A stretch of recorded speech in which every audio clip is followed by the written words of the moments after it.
Hello friend, जैसा कि आपको पता है यूपीपीसीएल जेई का एग्ज़ाम जो है अभी बहुत जल्दी होने वाला है आपका मार्च में। और हम लोग आज इस वीडियो में जानेंगे कि जो यूपीपीसीएल का जो इस बार का जो एग्ज़ाम होगा इसका पेपर पैटर्न आपका जो है क्या हो सकता है और पेपर बनता कैसे है, कौन सी कंपनी बनाती है या फिर कौन सा इंस्टीट्यूट बनाता है। इन दो चीज़ पे हम लोग डिस्कस करेंगे। और पैटर्न कैसे चेंज हो रहा है, क्या पैटर्न चेंज हुआ है या फिर नहीं चेंज हुआ है पेपर का, इसको भी हम लोग थोड़ा सा एनालिसिस देखेंगे। तो देखिए यहाँ पे जो यूपीपीसीएल का एग्ज़ाम है बहुत ही जल्द आपको जो है मार्च में मिल जाएगा देखने को। जितने भी डिपार्टमेंट है आपका TG2 से लगाए जितने भी हैं। तो अभी हम लोग यहाँ पे फ़िलहाल बात करेंगे सिर्फ इलेक्ट्रिकल के बारे में। ठीक है, लगभग तो सारी चीज़ें सेम हैं। तो इस बार जो है पहले हम लोग देख लेते हैं पेपर पैटर्न क्या होगा। ठीक है, पेपर पैटर्न के अगर बारे में हम लोग बात करते हैं तो इससे पहले देखिए जो कंपनी जो टेंडर था एडसील के पास था। ठीक है, एडसील 2 से 3 बार आप जो है करा चुके हैं, एपटेक करा चुके हैं उससे पहले। तो एडसील हुआ, एपटेक हुआ, इन लोगों में जो पेपर का पैटर्न था आपने देखा होगा यूपीपीसीएल में कि पावर सिस्टम को बेस लेके चलते थे लोग। ठीक है, मैक्सिमम क्वेश्चन आपका 35-40 क्वेश्चन पावर सिस्टम से मिल जाता था, सेम टू सेम बोलो या फिर मतलब थ्योरी कॉन्सेप्ट से आप बोल सकते हो। ठीक है, राजपूत से भी मैच करता था आपका। तो पावर सिस्टम बेस था, 35 से 40 क्वेश्चन आपके मिल जाते थे। यूटिलाइजेशन से 10 से 15 क्वेश्चन पूछा जाता था। अभी भी जो है पूछा जाता है लेकिन थोड़ा सा कम हो गया है। तो जो एपटेक थी और जो एडसील थी उनका जो पैटर्न था वो उनका खुद का जो वेंडर थे जो पेपर बनाते थे। ठीक है, तो इस वजह से उनके पेपर के पैटर्न में उतना डिफरेंस नहीं मिलता था देखने को। 2015 से पहले की बात करें तो लगभग उस टाइम तो RK राजपूत से ही सारे क्वेश्चन मैच कर जाते थे। लेकिन 2015 के बाद जैसे 16, 17, 18 का अगर देखा जाए रेंज, 18 नहीं 17 तक देखा जाए 2 या 3 साल में, उसमें एपटेक भी कराई है आपका और आपका एडसील भी कराई है।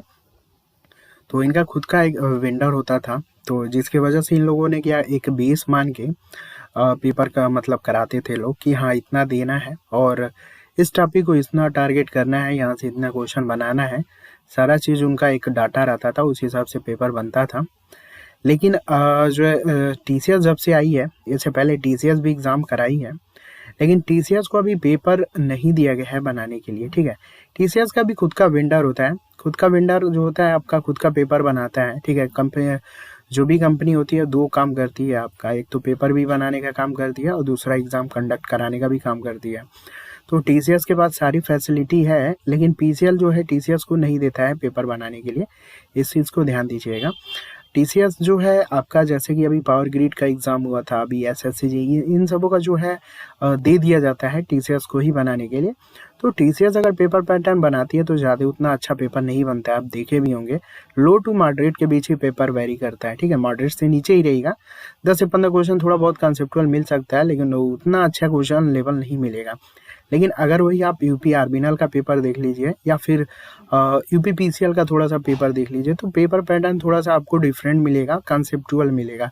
इसका रीज़न क्या है, देखो यहाँ पे TCS को नहीं दिया जाता है पेपर बनाने के लिए, ये जो है थर्ड पर्सन को दिया जाता है। यहाँ पे इंटरनल जो डिपार्टमेंट होते हैं यूपीपीसीएल में वो पेपर नहीं बनाते हैं। यही की अगर हम बात करते हैं तो किसी भी IIT इंस्टीट्यूट को पकड़ लिया जाता है। ठीक है, IIT इंस्टीट्यूट को पकड़ लिया जाता है।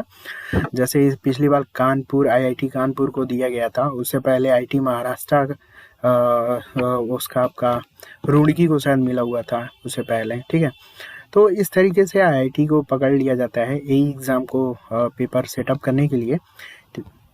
तो इसमें आपका 2 से 3 पेपर सेटअप होता है, मतलब अगर एग्ज़ाम सपोज दैट मान लो एक शिफ्ट में एग्ज़ाम हो रहा है तो 2 पेपर बनता है आपका। ठीक है, और उन 2 पेपर में मिक्स करके आपको क्वेश्चन मिलता है, मतलब जो पेपर बना भी रहा है उसको भी नहीं पता होगा कि मेरा कितना % रेशियो जो है वो पेपर में आपको मिलेगा देखने के लिए। सपोज दैट मान लो IIT के 2 प्रोफेसर हैं। ठीक है, दोनों ने 100 क्वेश्चन बनाया। ठीक है, टोटल 200 क्वेश्चन हो गए लेकिन पेपर में देना 100 ही क्वेश्चन है। तो दोनों में से कुछ कुछ छांट के जो है जो सेक्रेटरी होगा, जो सचिव होंगे, वो मतलब इनका एक खुद का विभाग होता है, वो क्या करते हैं, उन 200 क्वेश्चन में से छाँट के 100 क्वेश्चन मतलब दे के पेपर कंडक्ट कराया जाता है। मतलब जो पेपर बनाता है उसको भी उतना नहीं पता होता कि मेरा कितना परसेंटेज जो है, रेशियो जो है पेपर में आएगा, ठीक है। तो ये किसी थर्ड पर्सन को नहीं पता होता है, किसी को भी नहीं पता होता है। तो आईआईटी को पकड़ लिया जाता है ए एग्ज़ाम को पेपर बनाने के लिए। जे एग्ज़ाम का जो होता है, जितने भी गवर्नमेंट कॉलेज हैं, आपके पॉलिटेक्निक की मैं बात कर रहा हूँ, इसके जितने भी एचओडी होते हैं और जितने भी ट्रस्टेड जो टीचर होते हैं उनकी रैंकिंग होती है, ठीक है। इन लोगों के पास रैंकिंग जाती है, गवर्नमेंट पॉलिटेक्निक गाज़ियाबाद, लखनऊ जितने भी हैं उनका एक टॉप लिस्ट के टीचर की रैंकिंग होती है, तो उनको हायर किया जाता है, ठीक है। 5 से 10 जितने 5, 7, 8 जो भी हो, इतने कैंडिडेट को बुला के प्रिंसिपल को फिर से खुद का ये लोग पेपर सेटअप कराते हैं पीसीएल का। इसीलिए पीसीएल को जो पेपर पैटर्न होता है, देखो एचओडी होते हैं कभी कभी ये लोग जो है, इसलिए इनका जो पेपर होता है पीसीएल का, सेम डिप्लोमा का जो हिंदी बुक आती है सेम टू सेम आपको उससे बाहर जो है लेवल नहीं मिलता है। सेम टू सेम क्वेश्चन वहाँ से, सेम टू सेम नहीं मतलब थ्योरी कॉन्सेप्ट से मिला जुला के आपका क्वेश्चन बनता है। आपका देखा भी होगा आपने, काफ़ी मतलब theoretical type question, conceptual type, मतलब उस टाइप का क्वेश्चन रहता है। ऐसा नहीं कि बहुत ज़्यादा पंच टाइप का क्वेश्चन नहीं होता है कि आप डायरेक्ट देखा आपने डायरेक्ट पंच कर दिया, थोड़ा सा समझना पड़ता है। आपने देखा भी होगा, बहुत सा पेपर देखा होगा पावर सिस्टम का कैसे बनता है आपका। तो ये जो है एचओडी और गवर्नमेंट पॉलिटेक्निक के जितने भी टीचर, इन लोगों को हायर करके पेपर जो है बनाया जाता है, जिसमें जो है इनका जो लेवल होता है वो लो टू मॉडरेट के बीच वेरी करता है। लेकिन क्वेश्चन का जो लेवल होता है ना, बाकी अदर डिपार्टमेंट से काफ़ी मतलब अलग होता है। यूपीआरमिनल का भी आपने पेपर देखा होगा और पीसीएल का भी पेपर आप देख ही रहे हो। अभी तो पैटर्न चेंज इसलिए हो गया है क्योंकि पहले जो टीसीआई या आपका एडसिल और जो हैप्टिक थी, खुद का उनका वेंडर था, तो एक बेस लेवल को मान कर लोग उस हिसाब से पेपर जो है सेटअप करते थे। लेकिन अभी जो है इन लोगों ने क्या किया है कि टीसीएस को तो पेपर दे दिया है, लेकिन जो पेपर है वो अदर जैसे लाइक एचओडी से या फिर गवर्नमेंट पॉलिटेक्निक के जितने भी ट्रस्टेड टीचर हैं उनसे बनाते हैं, या फिर अदर से। देखो एक चीज़ ये भी है, जितने भी और भी कंपनी है जैसे टीसीएस है, इसी तरीके और भी नॉर्थन में, साउथर्न में आपका बहुत सारी कंपनी है, वो सब भी उनका खुद का वेंडर होता है, वो सब भी पेपर आपके बनाते हैं। तो केरला के भी बहुत सारे जो 2 से 3 कंपनी है जो पेपर कंडक्ट कराती है, तो वो भी जो है पेपर उन लोगों को भी दे दिया जाता है बनाने के लिए। तो इससे पहले केरला में आपका जो है एक बुक आती है, तो उसके थ्रू बहुत सारे क्वेश्चन मैच किए थे आपका 2019 वाले पेपर में, जेई के एग्ज़ाम में। तो ज़्यादा को कोई पेपर नहीं बनाता है आपका, ठीक है। जेई का जो पेपर होता है वो आपका गवर्नमेंट पॉलिटेक्निक के जो एचओडी होते हैं और जो ये टीचर होते हैं इलेक्ट्रिकल के, ठीक है, एचओडी हुए और आपके जितने भी टीचर होते हैं, इन्हीं लोगों को हायर किया जाता है, ठीक है। 2 से 3 कॉलेज को हायर करके, मतलब 2 से 3 कॉलेज के टीचरों को हायर करके पेपर सेटअप कराया जाता है। तो इसलिए इनका पेपर पैटर्न जो है मतलब थोड़ा सा अच्छा क्या मतलब डिप्लोमा से, देखो डिप्लोमा में जितने भी टॉपिक और हेडिंग दिया हुआ है सभी चीज़ों को मैच करके ही आपका क्वेश्चन बनता है। अगर वहाँ पे अगर कंट्रोल सिस्टम अगर आपके टॉपिक में इंक्लूड है तो वो टॉपिक में आपका देख के बना दिया जाता है, ठीक है। आज के टाइम में ये हो रहा है। अब देखो पेपर तो ये पता चल गया बनता कैसे है, पेपर पैटर्न क्या होगा। देखो पेपर पैटर्न में अभी जैसे लोग बोल रहे हैं कि इंजीनियरिंग ड्राइंग का ट्रेंड चल रहा है, अर्थिंग का ट्रेंड चल रहा है, ये सब ट्रेंड, ऐसा कुछ नहीं है। ये सभी जो क्वेश्चन है इससे पहले भी आते थे। आप पूरा पेपर उठा के देखिएगा, ऑल इंडिया का जेई का ही सिर्फ बात कर रहा हूँ मैं, पूरे जेई का पेपर उठा के देखिएगा, इससे पहले भी सिंबल से क्वेश्चन आते थे, अर्थिंग से क्वेश्चन आते थे, वायरिंग से क्वेश्चन आते थे, लेकिन गिने चुने क्वेश्चन आते थे, 2 क्वेश्चन, 3 क्वेश्चन, 4 क्वेश्चन। तो पेपर पैटर्न तो नहीं बदला है, एक चीज़ तो ध्यान दीजिएगा, ठीक है। ये चीज़ माइंड में मत रखिएगा कि पेपर पैटर्न बदला हुआ है। पहले क्या होता था कि क्वेश्चन 1-2 आते थे, लेकिन अभी क्या हुआ है कि उसी टॉपिक को टारगेट करके 5 से 10 क्वेश्चन बना दिया जा रहा है, ठीक है। पीएलसी स्काडा देखो इस बार 5वें या 6वें सेमेस्टर में ऐड हुआ है, तो वो अलग चीज़ है। उससे पहले भी जो है पीएलसी स्काडा जो है मतलब एईओई के एग्ज़ाम में कभी काल पूछा गया है, ठीक है। तो ऐसा कुछ नहीं है, वो तो मान लो डिप्लोमा के इसमें आपका सेमेस्टर में ऐड हुआ, इसकी वजह से जो है पेपर मतलब देखने को मिला। तो पीएलसी स्काडा से उतना इफेक्ट नहीं पड़ता, लेकिन जो पेपर पैटर्न है ना वो आपका नहीं बदला हुआ है, इस चीज़ को ध्यान दीजिएगा। आप पूरा पेपर एनालिसिस करिएगा, उसमें आपका ड्राइंग से क्वेश्चन, सिंबल से क्वेश्चन हर साल मतलब पूछा ही जाता था 1-2 क्वेश्चन।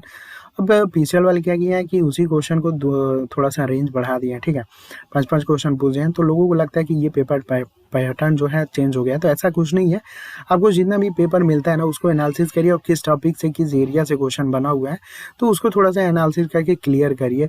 यही जो है अपने आप में इम्प्रूवमेंट करने का सबसे बेस्ट तरीका है। पेपर पैटर्न नहीं बदला है, ठीक है, पहले क्वेश्चन कम आते थे, अब उसी एरिया से क्वेश्चन ज़्यादा उठ रहे हैं, तो ये चीज़ है पेपर पैटर्न में। और एक चीज़ और है कि जो भी एक चीज़ आपका ये ध्यान दीजिएगा एक चीज़ और ध्यान दीजिएगा यहाँ पे, सपोज दैट आपको भी पता होगा कि अगर कोई फाइट 100% में है तो उसमें लगभग 5 से 10% का ही रेशियो होता है कि जो मोस्टली स्टूडेंट को जो है सेलेक्ट करता है, नहीं करना है, ठीक है, यही डिसाइड करता है।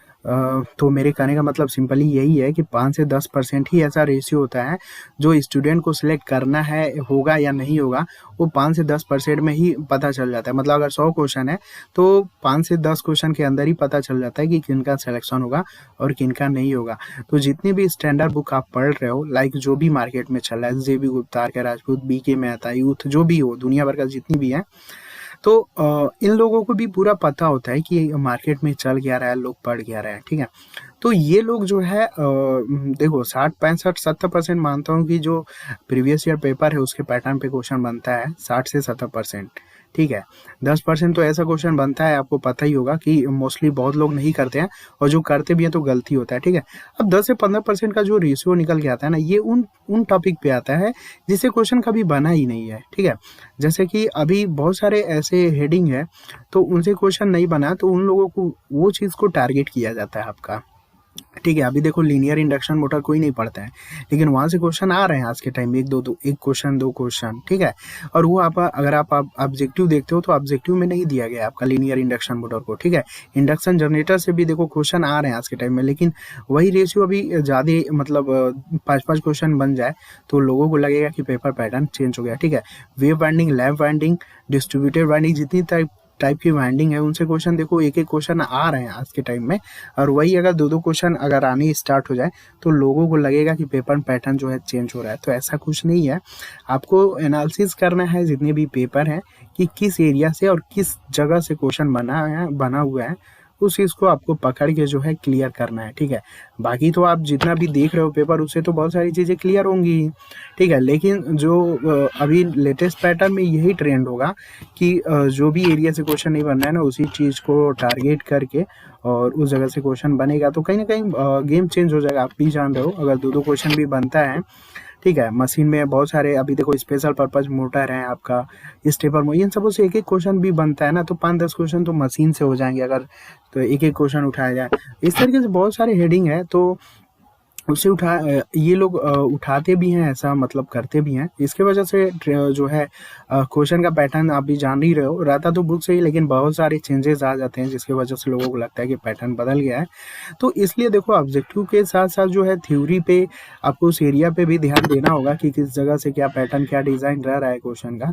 उससे क्या होना है, आपका बेस लेवल काफ़ी इंप्रूवमेंट होगा, और पीक पॉइंट तो आपका ही है। आगे जितने भी पेपर सोल्यूशन कर रहे हो ना, एक तरीके का वो पीक पॉइंट है, तो वो तो आपका मेंटेन हो रहा है, ठीक है। लेकिन बेस पॉइंट को मेंटेन करने के लिए आपको थ्योरी का ही सहारा लेना होगा, और उसको चीज़ों को समझ के ही जो है एरिया किस तरीके से डिज़ाइन हो रहा है, इन सभी चीज़ों को जो है एनालिसिस करके आप अपने लेवल में काफ़ी ज़्यादा इंप्रूवमेंट कर सकते हो। और एग्ज़ाम में जान ही रहो, आपको मैंने बताया कि 5 से 10% का ही रेंज होता है किसी भी एग्ज़ाम को क्रैक करने के लिए, ठीक है। मोस्टली तो 70-80% मैक्सिमम लोग अटेंड ही करते हैं, लेकिन 5 से 10% का ही रेंज होता है, जैसे कि मैंने बता रहा हूँ। तो वही डिसाइड करता है कि सिलेक्शन होगा कि नहीं होगा आपका। तो यही सारी चीज़ें थी। तो पूरे वीडियो का निचोड़ बस हम लोगों ने देखा कि पेपर बनता कैसा है, तो वो मैटर नहीं करता है कौन बनाता है नहीं बनाता है, लेकिन इतना श्योर है कि पेपर जो लोग बनाते हैं आई थिंक सो क्लियर है आपका। लेकिन पेपर बने ना बने, उन लोगों से हमें एक कदम अगर आगे रहना है तो सिंपली देखो जितना भी पेपर हो रहा है उसको एनालिसिस करो, किस एरिया से क्या लेटेस्ट क्वेश्चन बना हुआ है उसको पकड़ के जो है वहाँ पे इजिली रीड कर लो, ठीक है। अर्थिंग, वायरिंग, सिंबल ये सब पहले भी आते थे, ऐसा कुछ नहीं है। लोगों को लग रहा है कि अब ट्रेंड चल रहा है, तो ऐसा कुछ नहीं है भाई। ESI जेई का 2019 का पेपर देख लो उठा के, FCI फूड कॉर्पोरेशन का पेपर उठा के देख लो, कई कई सारे पेपर उठा के देख लो आप, वहाँ पे इससे पहले भी सिंबल, अर्थिंग, वायरिंग सब क्वेश्चन आते थे, ऐसा नहीं है। लेकिन अभी क्या है ना कि 2-2 क्वेश्चन, 5-5 क्वेश्चन इंक्लूड कर दिया गया है। सेम वही चीज़ इलेक्ट्रॉनिक्स में भी है, पहले क्वेश्चन 2-2 आते थे, अभी इंक्लूड कर दिया गया है भाई, 10-10 क्वेश्चन आ रहे हैं। तो लोगों को लगता है पैटर्न जो है वो चेंज हो गया है, तो ऐसा कुछ नहीं है, ठीक है, ऐसा कुछ नहीं है, पेपर पैटर्न चेंज नहीं हुआ है, पिछले जितने भी क्वेश्चन बने हुए हैं उसी लेवल पे क्वेश्चन बनता है आपका। बस आपको ये ध्यान देना है कि किस एरिया से क्वेश्चन बना हुआ है, ठीक है। एमसीक्यू में सारी चीज़ कवर नहीं होती है। अब यूथ को उठा लो तो उसमें ऐसा नहीं कि सारी चीज़ें क्लियर कवर ही हैं, बहुत सारी चीज़ें नहीं भी कवर है उसमें। तो इसलिए थ्योरी को बेस मान के क्वेश्चन कहाँ से बन रहा है उस चीज़ को भी ध्यान दे के तो काफ़ी ज़्यादा इम्प्रूवमेंट होगा, ठीक है। बाकी तो पेपर देखना ये सब तो मैक्सिमम लोग करते हैं, लेकिन analysis is most important. Analysis करते हो तो उससे ज़्यादा बेनिफिट आपको मिलेगा। मतलब जान ही रहो ना, गेम अगर एक क्वेश्चन भी अगर आप गलती कर रहे हो तो कितना रैंक नीचे आ जाओगे, ये तो आपको पता ही होगा। नहीं पता होगा तो अगर आप टेस्ट देते होगे तो खुद ही ईजिली पता चल जाएगा, इसलिए ठीक है। ये छोटी छोटी बातें होती है ना, बहुत इंपॉर्टेंट होती है, जो लोग नहीं समझते हैं वो लोग बस एक ऑब्जेक्टिव फॉलो करते हैं, फॉलो करते जाते हैं, ठीक है। बहुत सारे ऑब्जेक्टिव लगा लेंगे लेकिन एनालिसिस नहीं करते हैं कि किस लेवल से, किस एरिया से क्या क्वेश्चन उठा है, क्या नहीं उठ रहा है, ठीक है। तो यही सारी चीज़ें हैं जो थोड़ा सा मतलब जो अच्छे भी स्टूडेंट होते हैं ना, थोड़ा सा उनको रोकता है, 1 नंबर 2 नंबर, ठीक है। जिनका सब कुछ सही होता है उनकी बात कर रहा हूँ मैं, ठीक है। जो अभी लोअर टू मॉडरेट है उनका तो अभी भाई टेक्निकल में ही समय लगता है 1-2 साल, तो वही इम्प्रूवमेंट करने में टाइम लगता है, ठीक है। तो ये चीज़ें जो है टाइम टू टाइम जो है आपको देखने को या सीखने को मिलती है, ठीक है। तो ये छोटा सा बस वीडियो यही था, पेपर पैटर्न और क्या है, अपने आप में इम्प्रूवमेंट करना है तो इसी तरीके से आप कर सकते हो, ठीक है। पेपर जितना से जितना सॉल्यूशन कर रहे हो उतना बेनिफिट है, लेकिन साथ में एनालिसिस और किस एरिया से पर्टिकुलर क्वेश्चन से बन रहा है ना, वो सब भी इंपॉर्टेंट करना मतलब देखना बहुत ज़रूरी होता है, ठीक है। तो चलो, आई होप अगर वीडियो पसंद आया होगा तो लाइक कर दीजिएगा, दोस्तों के साथ शेयर भी कर दीजिएगा ताकि सबका मोटिवेशन बन सके। और किस तरीके से जो है पढ़ना है, आई थिंक आपको पता चल गया हो। तो जितना ज़्यादा ऑब्जेक्टिव लगाइए, लेकिन उससे ज़्यादा इंपॉर्टेंट है कि एनालिसिस करिए, ठीक है। तो यही सब है अपने आप में इम्प्रूवमेंट करने का बेस्ट तरीका। और जो चीज़ें अगर आपको भूलती हैं, एक चीज़ और ध्यान दो, जो चीज़ें गलती होती है ना तो वो 100% चांस होता है कि वो सेकेंड टाइम भी गलती होगा। इसलिए उन सारी चीज़ों को ना पकड़ के कहीं नोट डाउन कर लो या फिर उसको होल्ड करके उस पर थोड़ा सा एनालिसिस करो, ठीक है। क्योंकि 100% जो चीज़ होती है कि जो क्वेश्चन आप गलत कर रहे हो ना वो 100% सेकेंड टाइम में भी गलत होगा, अगर उस पे रुक के होल्ड हो के नहीं अगर एनालिसिस करते हो तो। अगर एनालिसिस कर लेते हो तो सेकेंड टाइम गलती नहीं होगी, ठीक है। तो यही सब छोटी मोटी बातें हैं जो सिलेक्शन से 1-2 नंबर से रोकती हैं, तो इन सारी चीज़ों को ध्यान रखिए और ईजिली सिलेक्शन हो जाएगा आपका, ठीक है। तो चलिए, वीडियो पसंद आएगा तो लाइक का शेयर कर दीजिएगा, बाकी जो भी डाउट होगा कमेंट करिएगा, टाइम मिलेगा तो उस टॉपिक पे भी जो है मैं वीडियो लेकर आऊँगा, ठीक है। Thanks for watching.